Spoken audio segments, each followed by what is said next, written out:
I'm Jim Reed. This is a page from my Red Clay diary. It's all about life, actually. This is called How to Murder an Author. During my down south lifetime, I've met many unofficial members of the Deceased Authors Society.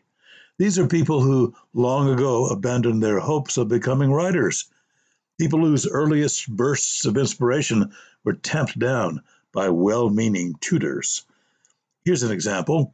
Remember how great the feeling was in grammar school when your teacher gave you your first writing assignment? Write an essay called What I Did During My Summer Vacation. Remember how you were first a little scared about having to write a whole page all by yourself? This takes courage. Then, one night, before the assignment is due, you begin to write the first sentence about how much fun you had last summer. As you labor with each word, number 2 pencil in hand, you begin to actually feel the story. You re-experience joy and pain as you write. My dog Brownie fell in the lake and we saved him. I got bitten by 3 wasps. We got to eat ice cream 3 times on vacation, and so on. Then, because you can feel the emotions behind each word, you laboriously block letter on lined notebook paper, you are certain the reader will feel just as strongly as you. You just know that lucky reader will feel the pain of the seeing, the smell of the wet dog Brownie, experience Brownie's rapid heartbeat as you hug him close and dry him off, relive that ice cream headache.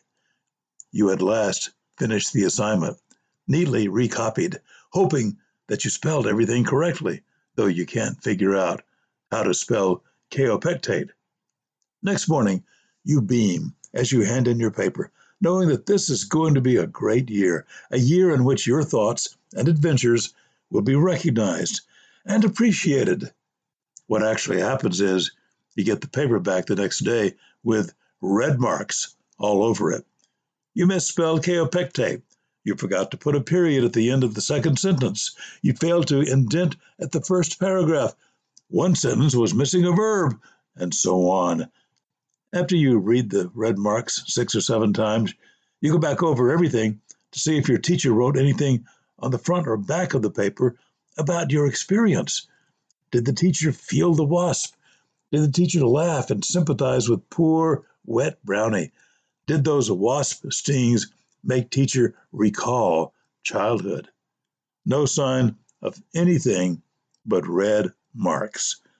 It takes years to sort your feelings out, to realize you'll never be a real author.